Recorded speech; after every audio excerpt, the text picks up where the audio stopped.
Proclamação do Evangelho de Jesus Cristo segundo Mateus. Naquele tempo, vendo Jesus as multidões, subiu ao monte e sentou-se. Os discípulos aproximaram-se e Jesus começou a ensiná-los. Bem-aventurados os pobres em espírito, porque deles é o reino dos céus. Bem-aventurados os aflitos, porque serão consolados. Bem-aventurados os mansos, porque possuirão a terra. Bem-aventurados os que têm fome e sede de justiça, porque serão saciados. Bem-aventurados os misericordiosos, porque alcançarão misericórdia. Bem-aventurados os puros de coração, porque verão a Deus. Bem-aventurados os que promovem a paz, porque serão chamados filhos de Deus. Bem-aventurados os que são perseguidos por causa da justiça, porque deles é o reino dos céus. Bem-aventurados sois vós, quando vos injuriarem e perseguirem, e mentindo, disserem todo tipo de mal contra vós por causa de mim. Alegrai-vos e exultai, porque será grande a vossa recompensa no céu.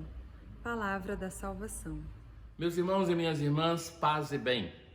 A partir de hoje, nós vamos, por mais de 2 semanas, escutar aquele que é o maior sermão de Jesus que encontramos na Bíblia. Aquele sermão que é chamado ou de sermão das bem-aventuranças. E se chamamos assim, nós temos 2 versões na Bíblia. Uma no Evangelho de Mateus e uma no Evangelho de Lucas, onde é muito mais breve. Ou então chamado de Sermão da Montanha, mais conhecidos como Sermão da Montanha.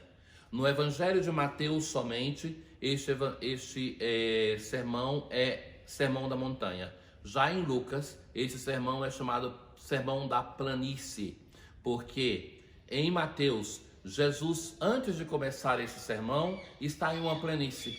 Aí ele sobe em uma montanha e dali olha os seus discípulos e começa a falar com eles.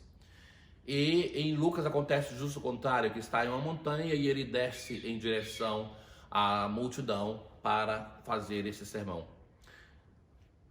Nós já antes da Quaresma e da Páscoa estávamos escutando este evangelho no ciclo dominical, escutamos a diversas partes. E agora nós vamos, em menos tempo entre uma parte e outra, porque vai ser de segunda a sábado, vamos percorrer este texto, que é um texto denso, belíssimo, aonde o Senhor apresenta o seu projeto do reino de Deus. Então Jesus olha para os discípulos e começa a falar. E em cada uma dessas 8 bem-aventuranças, porque são 8, e tem uma que é a 9ª, que resume um pouco todas elas, que é um pouco uma conclusão daquilo que Jesus está dizendo. Em todas elas, nós vamos ver que Jesus divide a expressão em 3 partes. Primeiro o anúncio, felizes, beatos. Depois, quem é este beato e por que é beato? Tem 2 que a conclusão do porquê é muito semelhante, porque destes é o reino de Deus, e entre essas 2 tem um compêndio mais denso daquilo que é o discurso de Jesus. Bem, a primeira coisa, o que quer dizer essa palavra beato? Essa palavra, ela já está presente no Antigo Testamento. Por exemplo, o primeiro Salmo, quando divide, fala das 2 estradas, que você pode escolher o bem e o mal, mas depois vai falar que é beato, é feliz, é bem-aventurado quem escolhe o bem, e que é uma palavra hebraica que é difícil de traduzir, porque nós traduzimos por felizes, e quando eu digo assim, felizes, é já um processo terminado. Você fez isso, você é feliz. Mas a palavra hebraica, ela quer dizer um pouco mais. É uma palavra para encorajar a perseverança quem está já fazendo isso. Então, é como dizer assim, adiante, avante, persevera, vai adiante. Então, é esse o sentido dessa palavra. E Jesus, fundamentalmente, meus caros, abandonemos a poesia, porque quando a gente vai olhar assim, felizes, felizes, felizes, é um texto belíssimo, mas é um texto que é um desafio, porque fundamentalmente Jesus fala que é feliz aquela pessoa que faz aquilo que o mundo não nos apresenta como felicidade.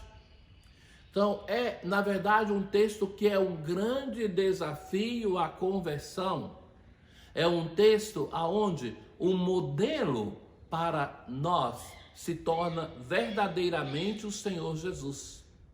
Então, o Senhor nos chama a inverter as nossas perspectivas. Se o mundo busca uma felicidade fácil, se o mundo busca não ser perseguido, ser bajulado, se o mundo busca riquezas, se o mundo busca a arrogância, o Senhor vai dizer: olha, você vai ser feliz se não viver esses valores. Mas que não são valores que são defendidos só na nossa sociedade hoje, mas no mundo, da história da humanidade, nós vemos isso.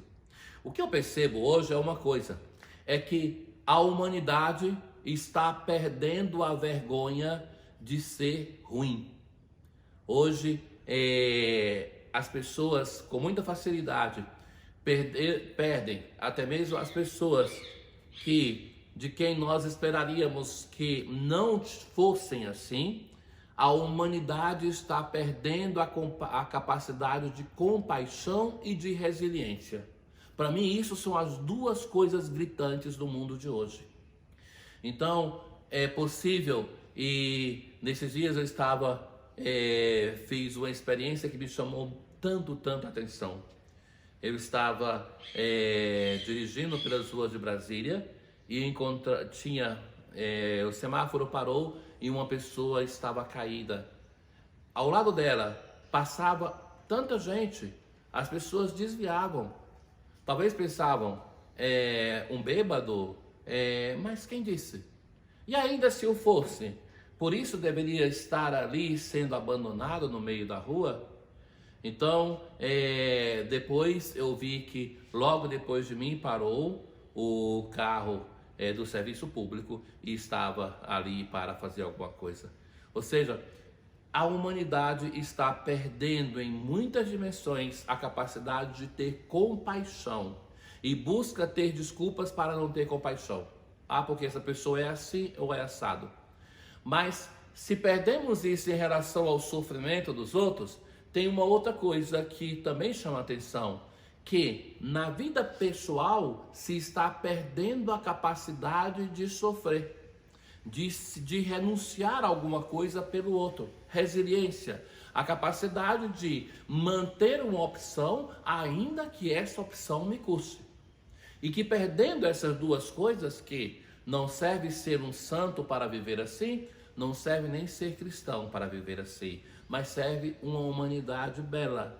Então, além de perder isso, nós temos hoje pessoas que, através dos meios de comunicação, difundem a vida delas e que é uma vida sem essas características. Então, Jesus hoje no Evangelho nos propõe um projeto de reino de Deus que merece ser lido e ser refletido, confronta a tua vida com aquilo que está dizendo Jesus, que é totalmente em oposição ao que o mundo prega. Mas, se nós seguirmos a receita do mundo, nunca seremos felizes. A felicidade vem de uma opção evangélica, que é aquela que Jesus nos propõe no texto de hoje e nos evangelhos que nós escutaremos pelos próximos dias. Então, que nós busquemos de fato, com garra, avante sempre, viver essa felicidade. A felicidade onde o Senhor nos oferece palavra, mas sobretudo nos oferece o seu exemplo, o seu testemunho. O Senhor esteja convosco, Ele está no meio de nós. Abençoe-vos o Deus Todo-Poderoso, o Pai, o Filho e o Espírito Santo. Paz.